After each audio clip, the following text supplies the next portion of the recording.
अस्सलाम वालेकुम viewers, talent time में खुशामदीद। मैं हूँ आपका दोस्त मोहम्मद सलमान।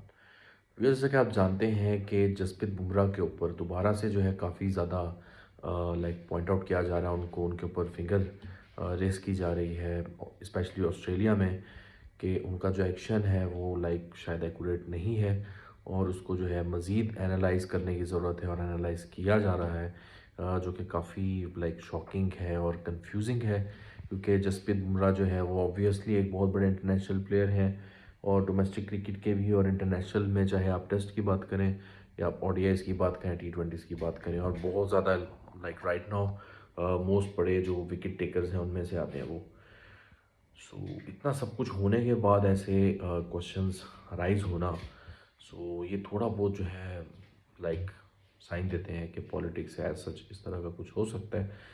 क्योंकि डेफिनेटली ऐसे पहले भी और बहुत टैलेंटेड प्लेयर्स के साथ हुआ है कि वो स्पोर्ट्स को जो है सियासत में तब्दील हो जाती है। अगरचे कोई प्लेयर बहुत ज़्यादा टैलेंटेड हो तो उसको ये चीज़ें फेस करनी पड़ती हैं, क्योंकि world is full of entertainment और एंटरटेनमेंट के ऊपर ही कैश होता है। सो यही बात है कि जसप्रीत बुमराह इस टाइम पे टॉप वन इंडियन बॉलर जा रहे थे और इंटरनेशनल लेवल पे भी टॉप बॉलर जा रहे थे। तो अब ऑस्ट्रेलिया में जो वो गए हैं, ज़ाहिर है उनको पता नहीं किस चीज़ का डर लग गया। हालांकि ऑस्ट्रेलिया को मैं बहुत माय फेवरेट टीम ऑस्ट्रेलिया मेरी जो है, और वो वर्ल्ड कप जीती उसकी भी मुझे बहुत ज़्यादा खुशी हुई।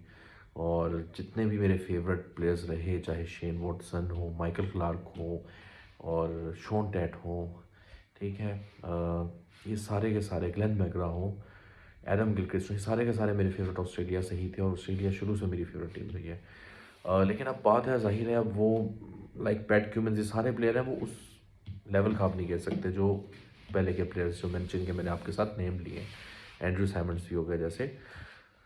सो ये है कि अब वो थोड़ा सा ना स्पोर्ट्स को अब डिफरेंट स्ट्रेटजी के साथ खेल रहे हैं। जैसे कि यही स्ट्रेटजीज आपको देखने को मिलेगी कि इंग्लैंड की क्रिकेट टीम में बहुत ज़्यादा ये आपको मिलेगी। आप शायद अगर पास्ट हिस्ट्री के पाकिस्तान के अगेंस्ट मैचेस देखें तो आपको काफ़ी ज़्यादा उसमें सांसत मिलेगी कि किस तरह से शोएब अख्तर आउट हुए, मोहम्मद आसिफ आउट हुए, मोहम्मद आमिर आउट हुए और सईद अजमल का सफाया हुआ, और बहुत सारी चीज़ें हैं जो आप मैचेस देखेंगे, हाइलाइट्स देखेंगे, जुल्करनैन को भी देखेंगे और ऐसा कि बहुत सारी चीज़ें रहेंगी तो आपको आइडिया होगा। तो सिमिलरली ऑस्ट्रेलिया की टीम इस चीज़ में इतनी नहीं थी, लेकिन अब टाइम के साथ साथ जो यंगेस्ट प्लेयर्स हैं, जो लेटेस्ट मैनेजमेंट है, वो भी साइड पे जा रही है। So it is very shocking and it's very seems to be different. So I don't think so कि ऐसा होना चाहिए। और जसप्रीत बुमराह बेशक इंडिया के हैं, तो इंडिया की टीम भी बहुत ज़बरदस्त है। जैसे सबके मोस्ट फेवरेट विराट कोहली हैं, चाहे आप पाकिस्तान में देखें, बांग्लादेश में देखें, जितने भी जो हिंदी स्पीकिंग कंट्रीज़ हैं और भी वर्ल्ड वाइड भी, तो वो बहुत पसंद करते हैं कोहली को भी और MS धोनी को। और सचिन तेंदुलकर तो absolutely obviously number one player हैं दुनिया के।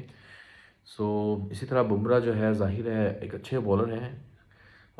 उनको ज़हीर खान से या इरफान पठान से कंपेयर नहीं किया जा सकता, लेकिन राइट नाउ अब ज़ाहिर है टाइम के साथ साथ जो पबजी का और इन चीज़ों का, टेक्नोलॉजी का दौर आ रहा है, तो उसमें ज़ाहिर है वो प्योरिटी प्लेयर्स की, वो इंटरटेनमेंट, वो मज़ा नहीं होगा जैसे आपको मलिंगा और ऐसा के बॉलर्स देखने को मिलते थे। सो वट एवर जो भी हो रहा है बहुत अच्छा हो रहा है, ओके।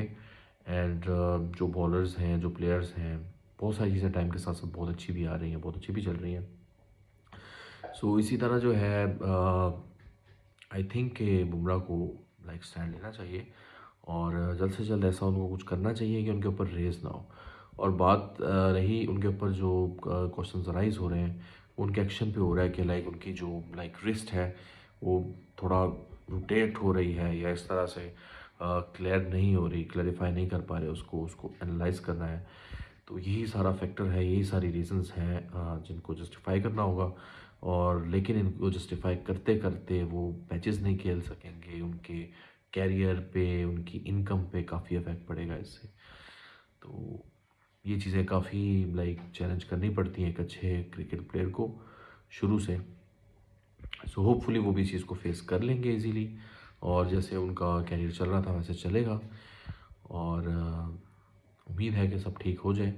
बाकी आई थिंक ऑस्ट्रेलिया को भी कोऑपरेट करना चाहिए इस हवाले से कि जैसे वो एक वर्ल्ड की आइडियल टीम थी उसको उसी तरह से होना चाहिए, रादर देन कि वो उसी तरह इंग्लैंड के जो प्लेयर्स की पॉलिटिक्स थी पहले उस तरह से आज है। बहरहाल इंग्लैंड की टीम भी बहुत ज़बरदस्त रही है शुरू से। मैं आपको बताना चाहूँगा जैसे फ्लिंटॉफ थे, एंड्रू स्ट्रॉस थे और स्टुअर्ट ब्रॉड थे, ठीक है, Collingwood, Ian Bell. So they were very amazing bowlers and batsmen and all rounders as well.